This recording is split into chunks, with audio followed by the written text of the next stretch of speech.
Good afternoon, everyone. I'm Scott Peterson, the Manager of Media Relations and Strategic Partnerships for Montgomery County Executive Mark Elrich. I'd like you to welcome you to Mark's weekly media briefing. As you well know, I'll be moderating through. We have Chief Mark Yamada from the Montgomery County Police Department joining Mark Elrich today. We'll take some questions after the end of the Chief's remarks, and then we will come back to Mark with more of an update later. General questions we will push to the end. So thank you so much for joining us. And without further ado, County Executive Mark Elrich. Good afternoon. Thank you all for joining us again this week. It's certainly been an interesting week. What we've been watching since last Friday in Los Angeles, the immigration raids followed by protests that have incited an unprecedented, over-the-top, and unnecessary federal response. And quite frankly, it could happen here. What's chilling about all of this is how the federal government has crossed another line. Over Governor Newsom's objection, President Trump invoked the Insurrection Act in order to deploy the National Guard in California. That hasn't happened since the Civil Rights era, when federal troops were used to enforce civil rights over the objections of segregationist governors. Protesting and civil disobedience are not insurrections. The president should know the difference between January 6, 2020, when he actually encouraged an insurrection. So he knows what an insurrection looks like. He knows what the objectives of an insurrection are. These acts of civil disobedience are not insurrections. No one in these protests had the objective of overthrowing the government. Conflating the two very different actions will invariably lead to violating people's civil rights. A protester engaging in civil disobedience, say blocking an entrance, can be charged with a civil offense, and that would be normal. But charging them with an act of insurrection is a grotesque misuse of power and a violation of a person's constitutional rights. To make matters worse, we're seeing the opposite. The federal government is using force against the state, trying to de-escalate the situation, and even threatening to arrest the governor, Gavin Newsom. There is no evidence that the state could not control the protests. In fact, they were making arrests of people who were violating the law in their actions. Bringing in the Guard or the Army was meant to escalate tensions and create fear, which is totally unnecessary. These actions should concern everyone. I've protested injustice throughout my life. I've been tear gassed more than once, but I will always support the right to protest. People engaging in civil disobedience understand they could well be arrested if they continue to take actions after being told to stop. The right to protest is a fundamental right, but if you break a county law, as acts of civil disobedience may do, you have to expect that the laws are going to be enforced, but you will not be charged with insurrection. I have a responsibility to keep our community safe, whether you're demonstrating or standing on a police line. That's why I've been in close contact with our police chief and MCPD leadership. We're reviewing our policies around demonstrations and reemphasizing our commitment to de-escalation. MCPD does not and will not participate in immigration enforcement. That is simply not our job. And that is not just a police issue. Our Office of Community Partnerships, Regional Service Center, Health and Human Services are all engaged with community members right now to make sure that people have trusted information and support. This week also brought the implementation of a new travel ban. It targets 19 countries, mostly Black, Brown, or Muslim majority nations. This ban also includes Haiti, which is 95% Christian. And I have to say that the turmoil and instability on Haiti has been a long-standing American policy that dates back to when Haiti originally gained its independence.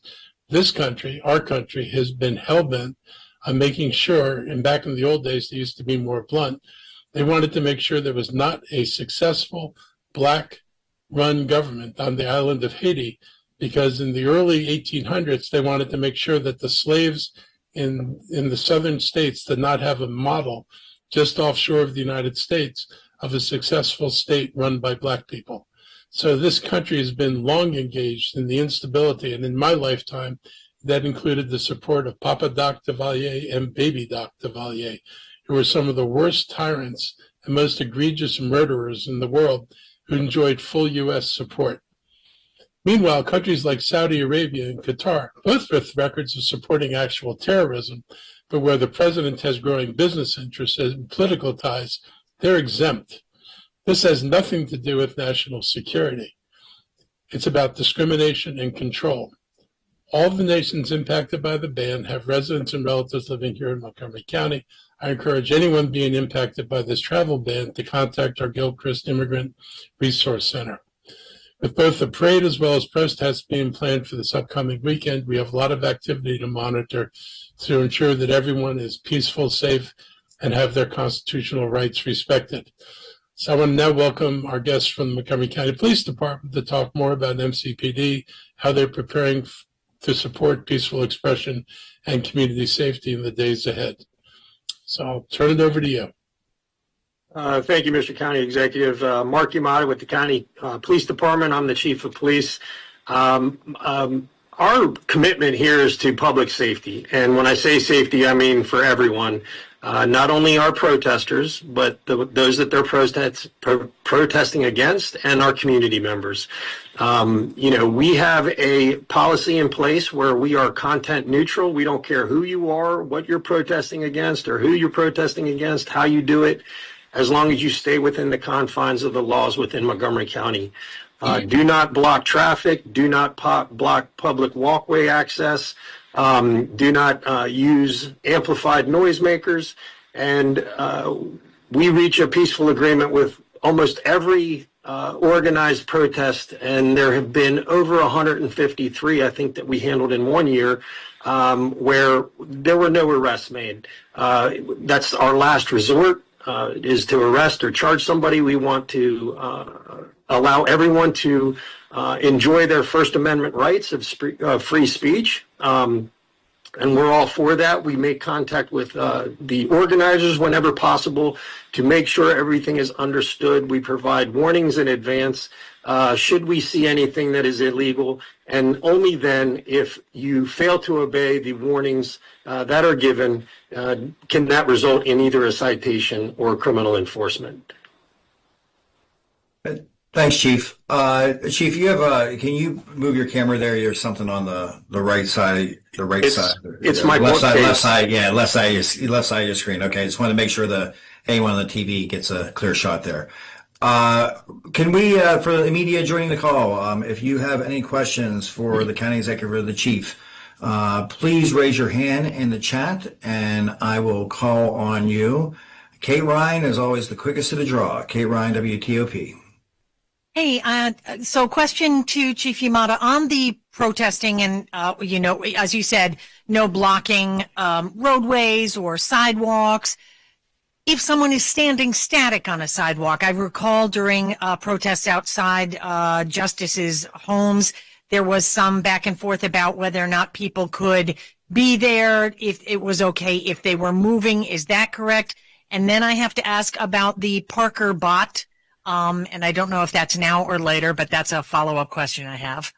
Yeah, as long as people, and thank you, Kate. I mean, as long as people are moving and not intentionally blocking someone's access to the front of a store or along a sidewalk, we have no problem with that. And we'll always try to approach that individual. If it comes to question, we will seek to engage them in some sort of conversation, provide them with adequate warning, inform them what they're doing is probably not appropriate, and see if we can get any sort of cooperation. Got you. And then Kate, let's yes. come back on the Parker bot for a second. Okay, then let me go back to one follow-up on it. Yeah, yes, I have a follow-up on this subject right now, okay. Which is amplified noise. Would that also be megaphones? I'm assuming you're talking about speakers. People like to bring speakers to some of these things, but that would also apply to megaphones. And is that in residential areas only or anywhere? That's pretty much anywhere. We try to provide some educational material on what that would look like to anyone who's willing to take it from us. But yes, a microphone, especially speakers, noisemakers, things like that, banging on drums, musical instruments in excess of the noise limits. Got it. Thanks. And I'll come back on the Parker bot. Thank you, Kate. Lionel Donovan, WSA 9. Good afternoon. Yes, this question is for... Take your pick. Lionel, you just went mute accidentally in the middle of your question. Oh, apologies. Can you all hear me now? Yeah. Yeah, we hear you now. Please repeat your question from the beginning. Thank you so much. Yes, this is for Chief Yamada. It's in regards to some comments that he made on Monday regarding understaffing and recruitment issues for the police department. I wanted to reach out to you as far as, how much of an issue has it been as far as getting officers or getting recruits for Montgomery County Police, and also according to 2024's annual report on crime and safety, crime has gone down in the county overall. And so with that being said, can you talk a little bit more like why you think Montgomery County Police needs more officers given that crime has been going down? Yeah, well, we're about 189, I think, at last count, and that number continues to fluctuate in terms of vacancies from our authorized complement. I think it's a testament of the officers who work here, our professional staff, the fact that we have still maintained excellent service and been able to reduce crime in almost every crime category across the board, especially our violent crimes. Recruitment continues to be a struggle, but mind you, even if I were to get 190 officers tomorrow, we are still not where we really need to be in terms of staffing. That would be, if we fill every vacancy, I'm still going to tell you we are short officers. We're not where we should be from a national standpoint when you compare officer to community ratios. But it's a testament to our officers, the fact that we were able to do such an excellent job. We managed to do significantly more with significantly less over a long period of time. But yeah, in terms of staffing, it continues to be a struggle. We've seen some improvements with recruitment. We've had bigger classes recently, more diverse classes, a better reflection of our community members that we serve. So those are all pluses. And the county executive went out of his way this year to try to help us out with our salaries and benefits for officers and things like that. And just one follow-up. It's, the use of technology from, Montgomery County Police, whether it's, expanding the drone program, setting up, speed cameras, has that been a way to kind of offset the understaffing in the department, or is this something that you would want to use in addition to having more officers, or is these technology approaches as a way to kind of replace, or I guess kind of take the place of officers not being on the streets? Yeah, innovation is the way, and technology is a way we counteract the effects of our short staff. Yes, we're surviving on overtime right now. We have a lot of officers who are working a significant amount of overtime that's just not sustainable.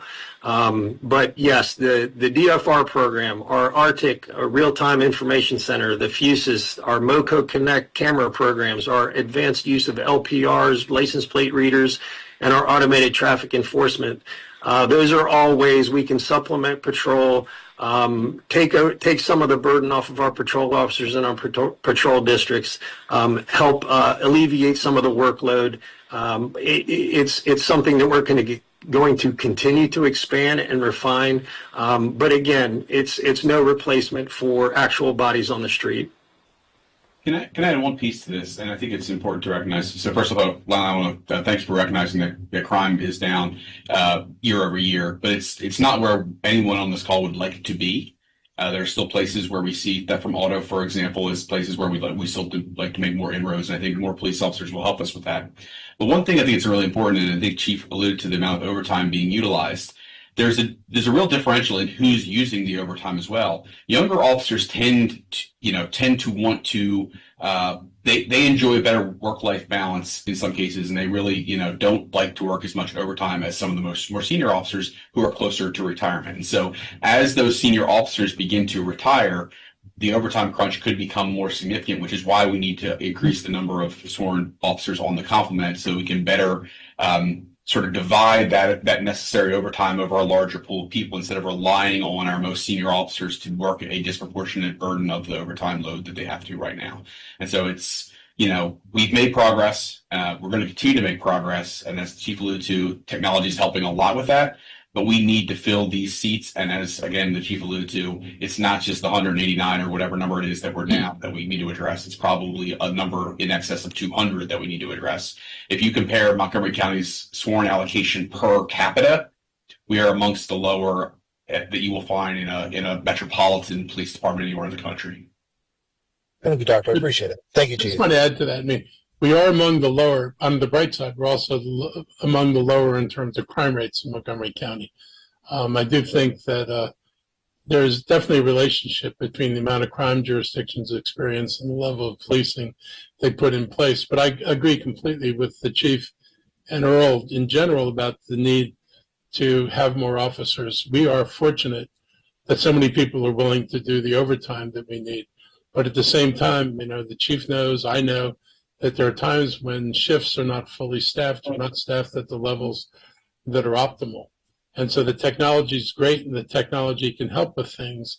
But in the long run, we've got to have a base level of staffing that makes sure as we have police officers where we need them and have them when we need them. And the technology will even be more effective when we have, I think, higher levels of policing. So we're committed. I'm not going to rest on, a lower crime rate and say, well, now we don't need to add the police officers we need. We need to get back to the level of staffing that will work for us. And we need to continue to make improvements in technology because they make our police officers more effective and actually help them get their jobs done. So to me, we do both these things if we're going to be able to make progress. That's what's important to me. And so I've been willing, throughout all this, even some of the hardest times economically, to make sure that we're making investments in the police force and that we're paying them at rates that make this an attractive place to come and police. And I would be remiss if I didn't recognize that the last night before the Ethics Commission, we had a proposal that would allow us to extend college credit to our recruits or those going through our academy, which we think that will actually be a significant additional benefit that will help us in recruitment as well. We're hoping to be able to include that benefit with the launch of the next class in January. So more to come on that. Like I said, it was before the Ethics Commission last night. We haven't heard a result yet from them, but as soon as we get that approval, we'll be able to move forward with that partnership, and we'll be making that announcement hopefully very soon. All right, thank you, Lionel. Bob Barnard, Fox 5. Thank you, Scott. This is for Mark, the county exec or the police chief. Are you getting any sense from ICE? We've heard reports that they may be kind of stepping up in terms of more of a tactical approach to what they're doing. Have you heard that potentially happening in the county? And I know your stance on things, but are you getting any kind of heads up when they're engaging in an action in the community? We haven't gotten much lately. I mean, there was a period, I think, when we had more regular communications. I think, I saw a notice yesterday that there was that this area, this region, DC region, was on a list for the next group of areas that would see heightened activities, I guess, like we're seeing in Los Angeles. But we haven't gotten any notification of ICE, and Earl would be the one probably who would know if anything's changed because he's the one that's been in contact with them over, God knows, the past couple of years, actually. Yeah, I'll chime in real quick. I have a very good working relationship with the ICE special agents in charge, and they do reach out periodically, but there's nothing that would be noted as an increase or anything like that. They continue to work their operations. There's been no large scale efforts here in Montgomery County that I'm aware of. But again, as County Executive alluded to, Dr. Stoddard serves as the liaison with ICE. Yeah, I met with the acting director of the Baltimore Enforcement and Removal Operations Office, Director Nikita Baker, about a little over 2 weeks ago. She actually came down and visited us and sat in the office with us here in Montgomery County and talked through some process-related things. We're given no indication of really an increased enforcement in the way that we're seeing in California. Not that I think we would get notice like that. I would expect we would get notice in the immediate preceding of a large-scale operation like that, just to prevent there being any potential for intersection between our law enforcement and their operations. We wouldn't want there to be a mistaken, incident where, they were operating and we didn't know it and we thought there was some sort of armed assailant situation. And so obviously we've expressed that to them that if they're going to conduct an operation, we need at least minimum notice prior to, so that when we get the calls for service that kind of thing would generate, we know what we're responding to, and there's no opportunity for mistakes to be made in that situation. But I don't get the impression that we're going to get a ton of notice. Now, our Baltimore ERO office is extremely limited staffing on a general basis, so these are going to likely be agents that they're going to have to either bring in from the FBI or other law enforcement agencies or from other places across the country to be able to conduct these sorts of, larger scale raids like we're seeing in the major cities across the country. And so obviously we would not have familiarity with many of those agents, or they wouldn't have familiarity with Maryland at all. And so obviously that's concerning to us. And, my speculation would be it's a matter of time before we see these spread across the country, not a matter of if, but a matter of when. And so obviously we've seen more of a shift in who we see being detained, a lot more people who are quote unquote collaterals who have no criminal record being detained. We're seeing an increase in that. And so, that's to be expected. We kind of figured the number of people that they would have with criminal records is limited. And so as they run out of those individuals to target, they're going to broaden the aperture, as I think, Tom Homan previously said. And we're starting to see that both in Maryland and across the country. Would any of you have a message for, I was talking to someone recently I know who said the person who's been his neighborhood handyman has been in the country illegally for like 30 years. Okay. Not a criminal, but just someone who kind of came here, stayed here. Any kind of message for those families who are not, like you, Dr. Stoddard, you were saying, are the primary targets, but could, be the collaterals? Like for those families in our communities who've been here a long time, but are here illegally? We have limited ability, obviously, to change a person. We have no ability to change somebody's legal status. And if somebody's been here 30 years, you kind of wish they had gone through whatever process that might have normalized their presence here. But at the same time, for the longest time, and I've been in these discussions with ICE, and, Earl's been in even more of them, they were very clear that they were not looking for people who were just here. As long as people were going about their normal business and, working and, had kids in school and, carrying on a normal life like everybody else here does, that they weren't really interested in that. They said they were interested in, the hardcore criminals. And that's the area that we've been able to help find, some common ground in terms of how we can work with each other. What they're doing now, obviously, is no longer we're just looking for the hardcore criminals. I think the news story I saw this morning was that they actually hit a meatpacking plant in the Midwest and took out a large number of people just because they weren't documented they were working there. This is the kind of thing that's going to have serious economic repercussions for this country.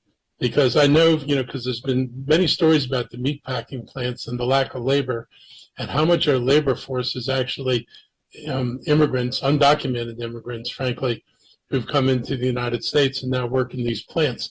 If they start pulling out the bulk of the workforce from the meatpacking plants, all of us can be pretty sure we're not going to be seeing meat on the shelves of our grocery stores. These cities in the Midwest do not have large populations of unemployed people chomping at a bit to get a job in a meatpacking plant, because if they had, they wouldn't have been using the immigrant population anyway.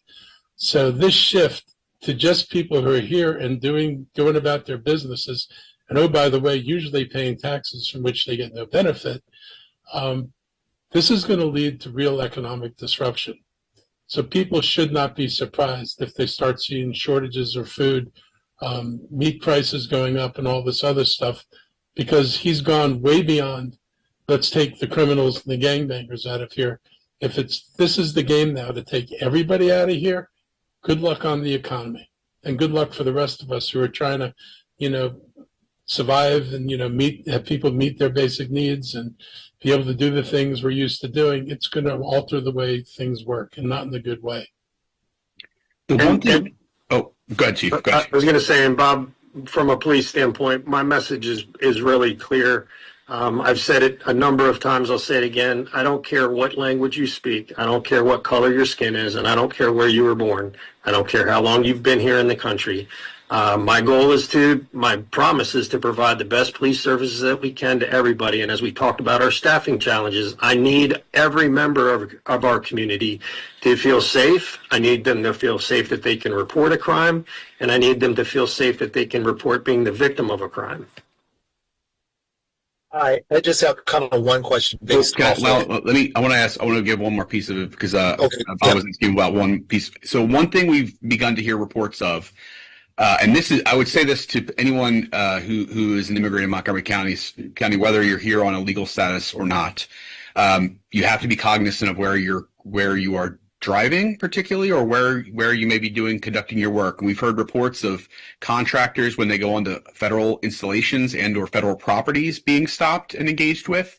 And so if you're a contractor, if you're doing landscaping, if you're doing trash pickup and removal from a federal installation, you might expect to be stopped at this point. If you're an Uber driver or a Lyft driver picking up someone who's on a federal property, you might expect to be engaged by federal law enforcement agents at this point. And so this is a very different federal administration, and people need to understand that and think about the potential interactions that they're going to have with the federal government.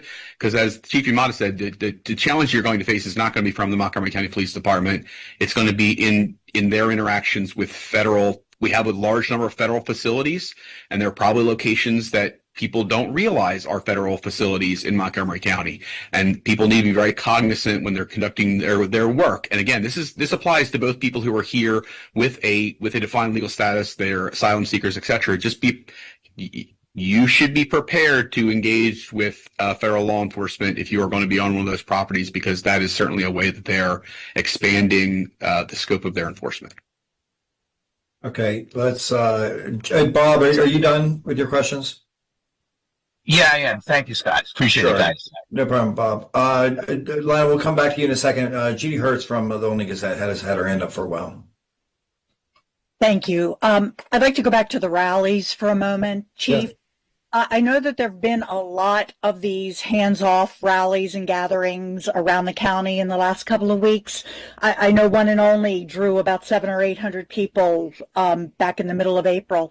I'm just wondering if all of those gatherings are following the rules, if you will. Chief, have you had any problems with any of them, or are people minding the kind of rules and guidelines that they need to follow?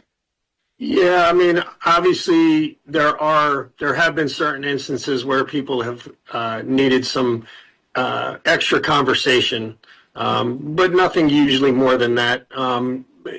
As I said, I can't think of but maybe a couple of arrests that have been made, and those are usually folks that come to us beforehand and say, we want to be arrested. We will help you essentially facilitate that to arrest us. So there's generally no problems. Every once in a while, like I say, we officers do have to engage in some extra conversation, but for the most part, everybody's been really good about it. It's really trying to strike that fine balance between allowing the protesters to do what they want to do, but allow for everyone's safety, including theirs. And that's really the goal, is safety. It's never arrest or confrontation. I know that at one point in that rally that was held in April at the corner of Georgia and 108, it was so loud from traffic honking their horns and things like that it was as if there were loudspeakers and things like that. It was really how do you stop that? I guess you don't. There's no way for me to stop somebody from honking their horn, either individually or in unison. I live there. I witnessed that firsthand.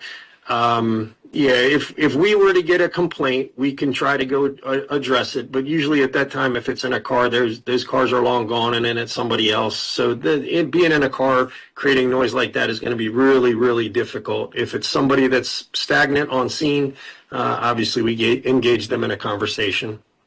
Okay. And also, Judy, I said that would be like a really poor use of resources to have police cars ready to chase cars that honk the horn.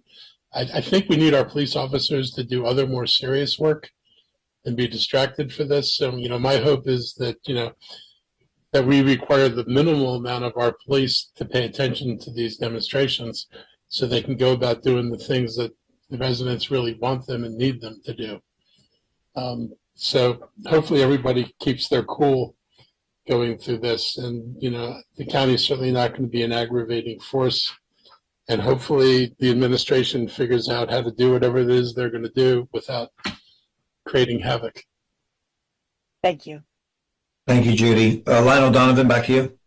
Yes, I just kind of have one question in regards to, Montgomery County and ICE, with, and, basically federal authorities, having these, I'll say interactions with immigrants here in the Montgomery County community, given what you all are saying as far as the aperture being broadened and, them, these federal agents picking up more people and, given the stances that, that you all have just kind of expressed, do you see a future where, somebody might try to actually call Montgomery County Police to help them deal with these federal agents?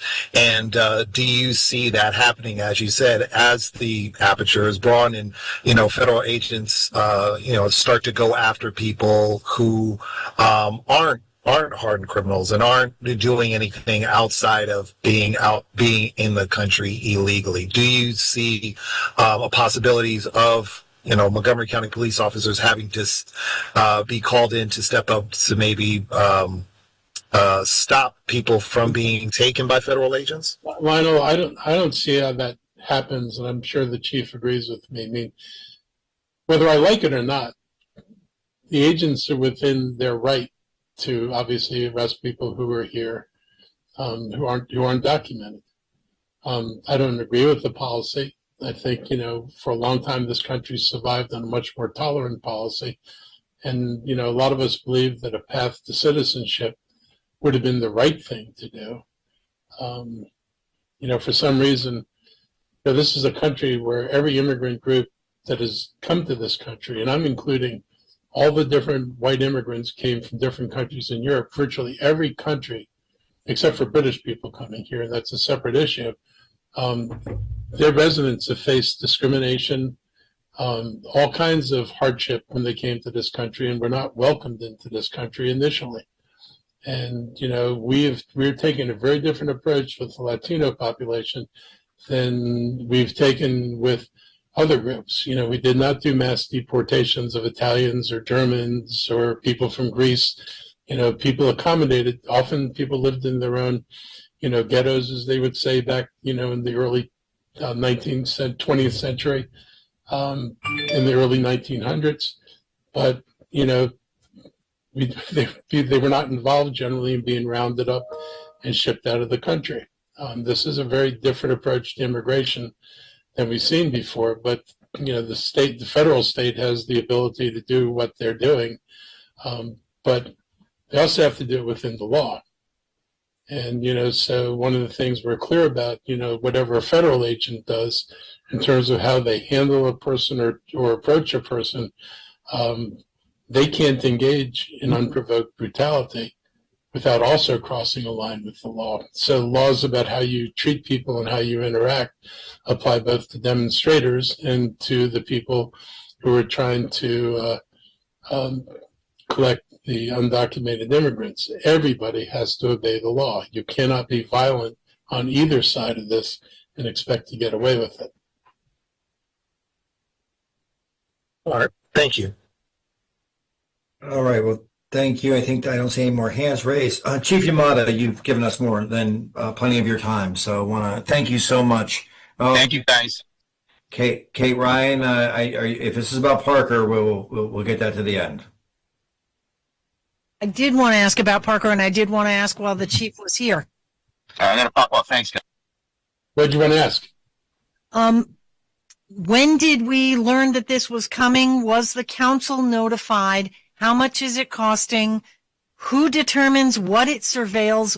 Who stores that data? Where does it go? Well, that's And is Parker. this part of the drone program as well? So Parker is not part of the police department, but Parker is it's a program that's being considered, piloted, tested by the Department of Transportation for the garages.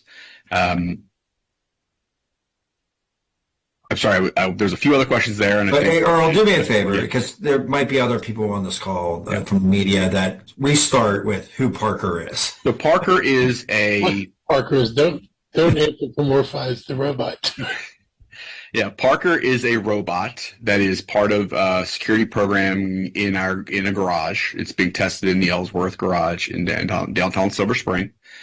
It is not something the county has decided to pursue at this point yet. It's being tested, and so it is in the preliminary phases, assessing. It hasn't been programmed for the garage specifically. It's being tested though in terms of, does it have any issues in our garage? Does it go up ramps and all those things effectively? All those things you would need to test before you engage in a decision around whether you purchase long term a piece of equipment like that. The program details will obviously be designed specifically around the interests of Montgomery County, and they'll be done so in concert both with the council and community engagement that would precede any hard launch of the technology.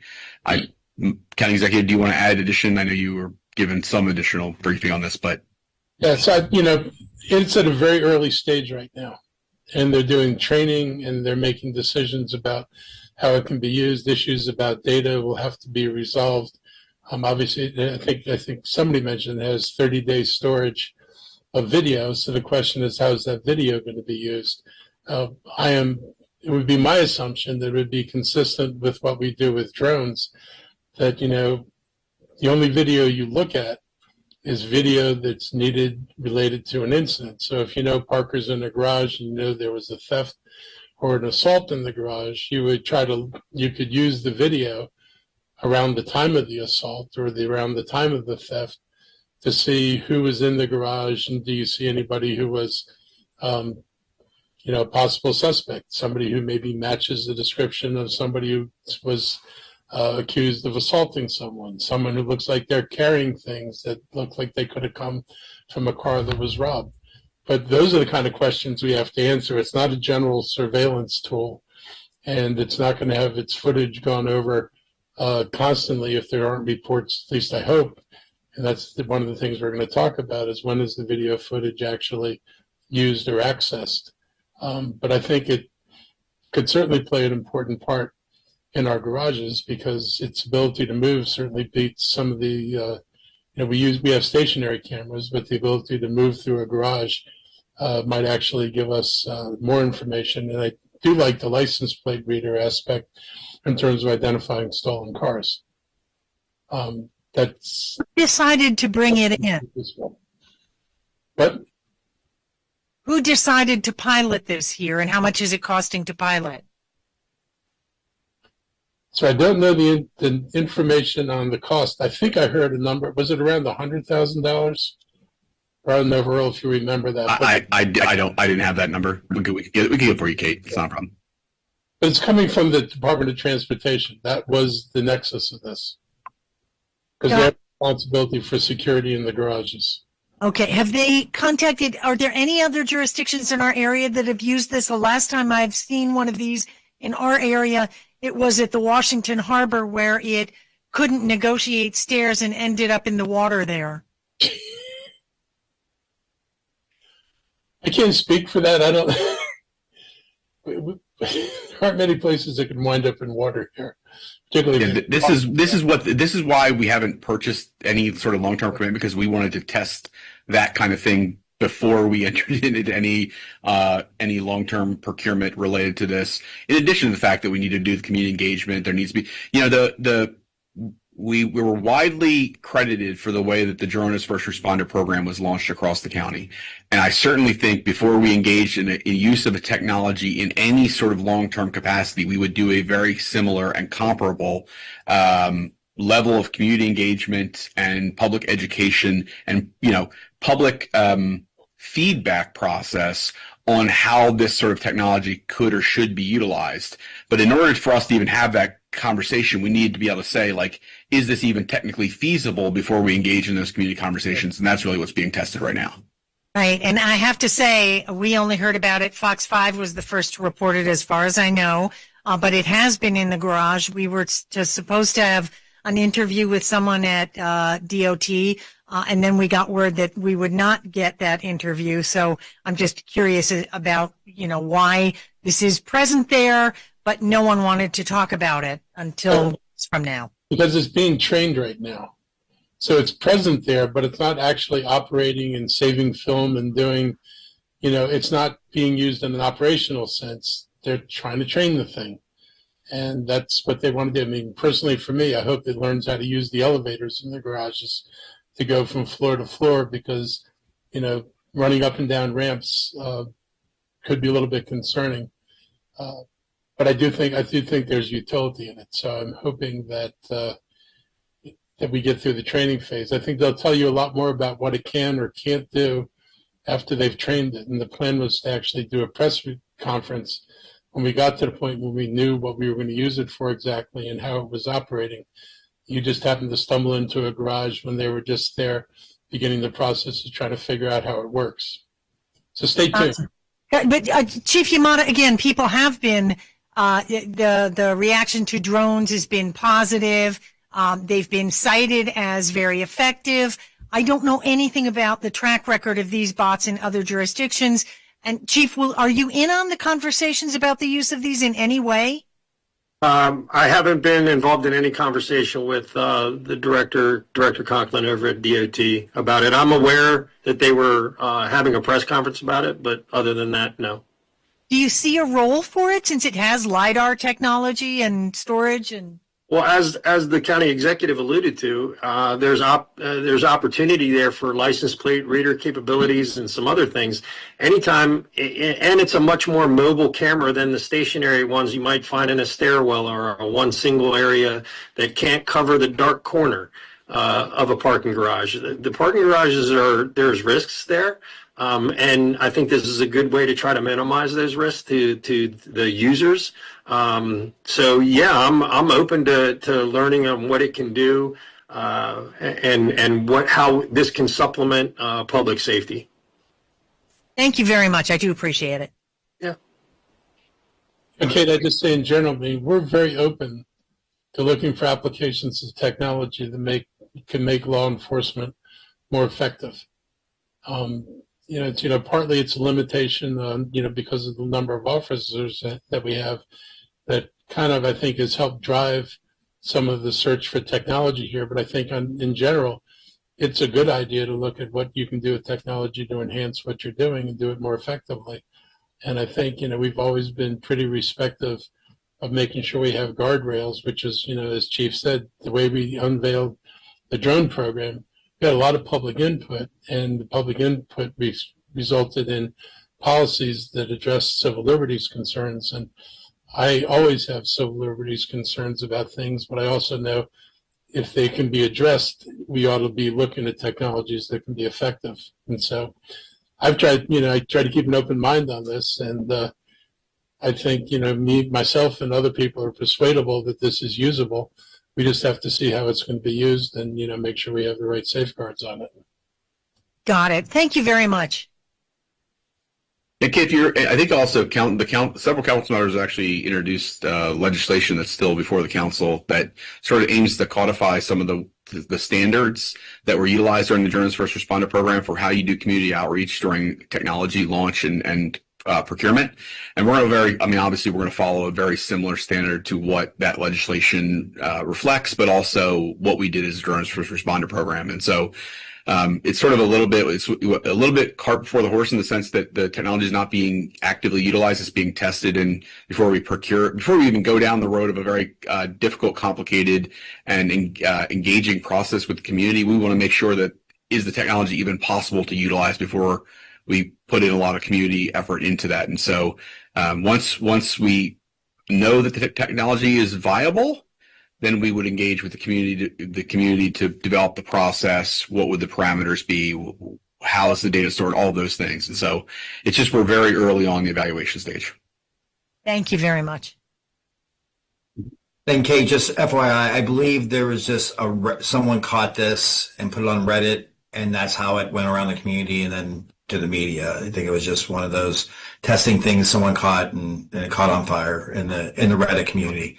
Well, I understood, but it's kind of toothpaste is out of the tube, so we have questions. Yeah, understandable. Yep. Thank you so much, Kate. Chief Yamada, I think you can go now. Thank you so much for your time. Appreciate it. Thanks. Okay. County Executive Elrich, back to you on some other issues. There's one quick comment for Kate. The reason why we do these weekly briefings is to keep people informed. And so we expect questions. So, there's no question that's unwelcome. We've been pretty, committed to this process. I think we've been doing this now since about a month after COVID. And, we decided to maintain these kind of briefings because we want to make sure that we can answer and do answer questions that people have. So your questions are always welcome. Thanks. Not always fun to answer, but always welcome. Thank you. So meanwhile, back at the briefing, just a couple of other things. First, we're noting the opening of Trader Joe's at the Square this week, and it's a significant step forward in Rockville's efforts to stimulate growth and stability in Rockville Town Center. It adds a well-known anchor to the center and reflects the continued momentum we're seeing across the county. And I was glad that they were able to replace what was intended to be a grocery anchor with another well-known grocery store.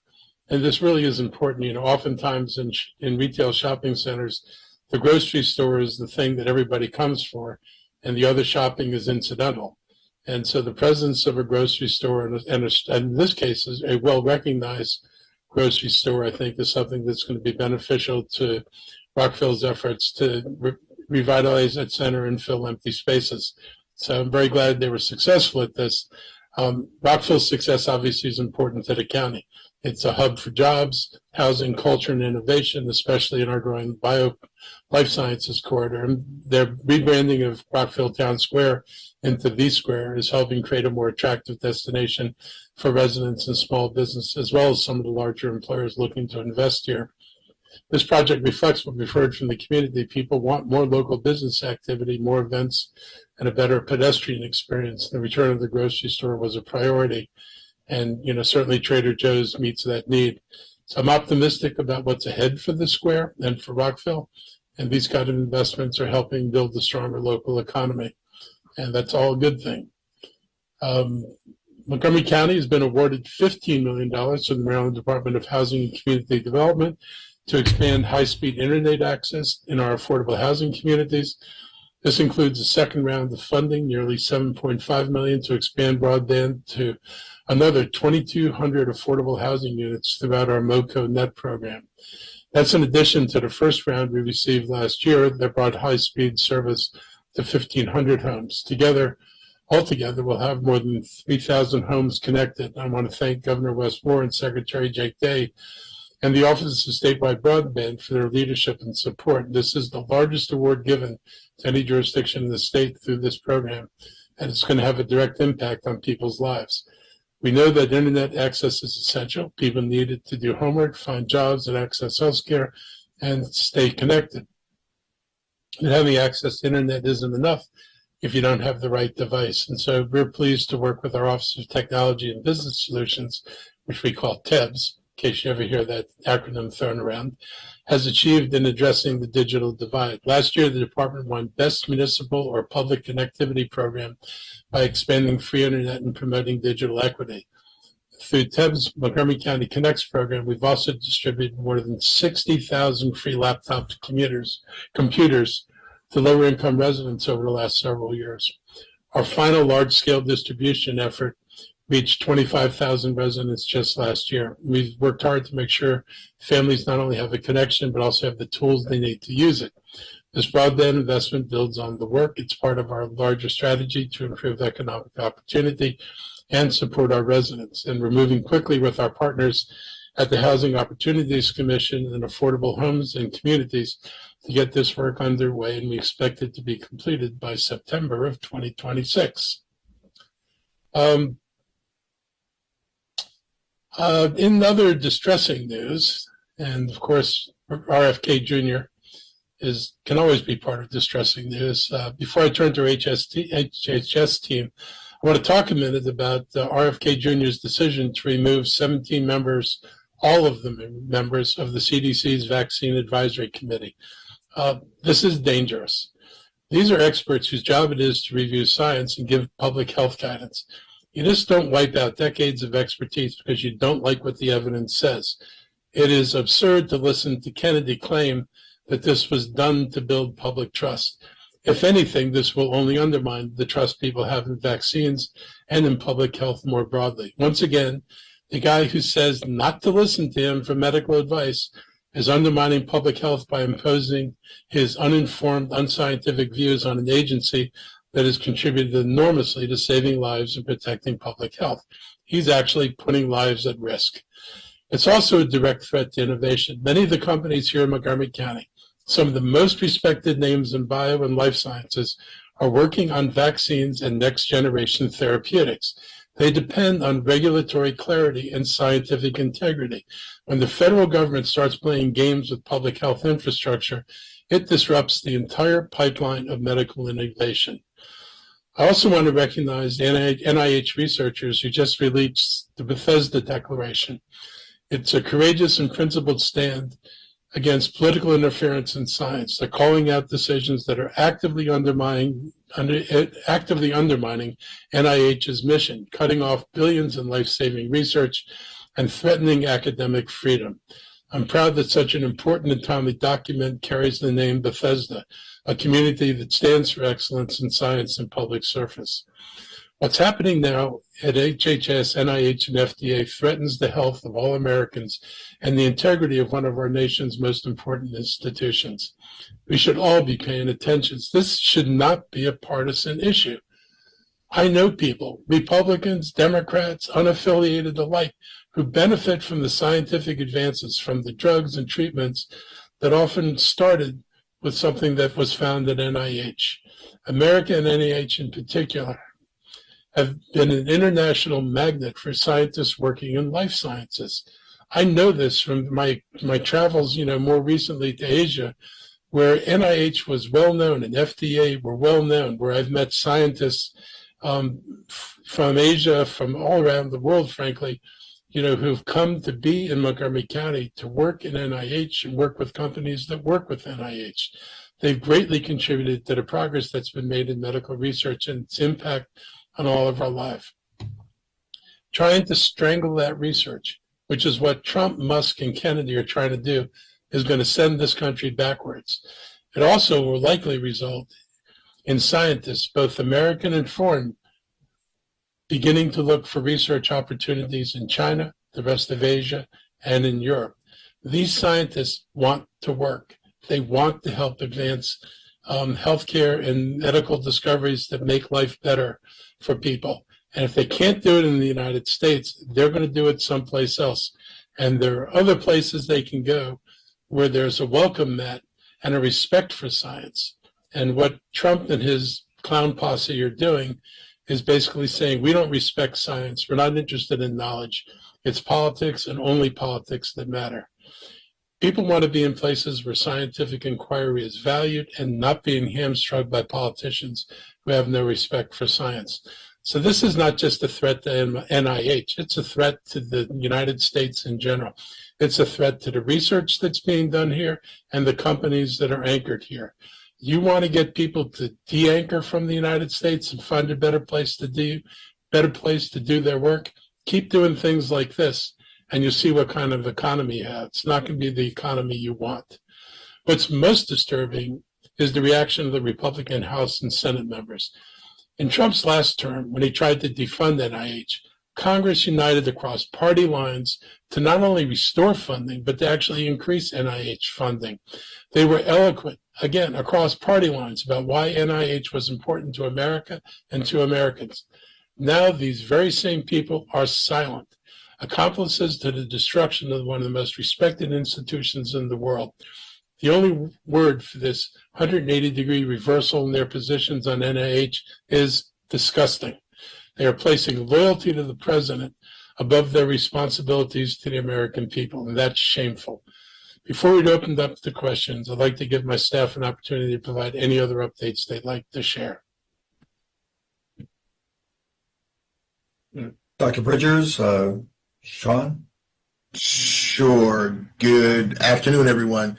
Mr. County Executive, you summed it up adequately. The Department of Health and Human Services will continue and will always use evidence-based practices. The advisory committee by the Centers for Disease Control and Prevention was one of our cornerstone advisory committees that we use in our vaccine and testing strategy. So we won't back away from that regardless of what the folks in DC are saying or down in Washington on 16th Street. We know that it's a trusted approach and it's proven that these strategies work. They will always be our guide, and speaking on behalf of our health officer, chief medical officer, Dr. Keisha Davis. This is her advice to the community and my advice as well. Having said that, I'll turn it over to Mr. O'Donnell for any additional vaccine or communicable diseases update. Just to share, and I think we may have mentioned this in a previous meeting, but one of the decisions that was made before the ACIP team was let go, I believe it was a decision from the FDA, was that the COVID vaccine that will be available in the fall will be the same constitution as the vaccine that we've had this past year. The ACIP group is the group that normally helps determine who should be getting that vaccine, and so it remains to be seen what their recommendations will be. But just as an update, that a decision was made to keep the vaccine the same for this coming year, which will be the first time since COVID started, and that is based on their evaluation. There has not been enough shift in the COVID variants to necessitate an updated vaccine. No other updates in infectious disease in the county. So the only thing I would add before I turn it over to Dr. Stoddard to see if he had any additional input is, as a rule of practice, if you are sick or you are at risk or immunocompromised, please consult your primary care physician or a healthcare provider. That is the number one best practice that you can employ through these turbulent medical and clinical times. The provider will always be able to advise you whether or not you need any vaccine, any booster, any update. So, Dr. Stoddard. I've got no additional comments this afternoon. Any further questions from the media? Please raise your hand. I know we've gone a little long. We'll give people a couple seconds here.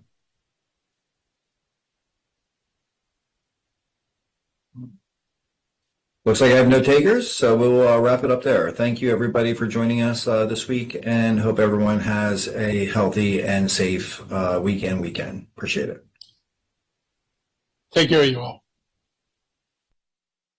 Place in our vast Montgomery County community where folks can volunteer.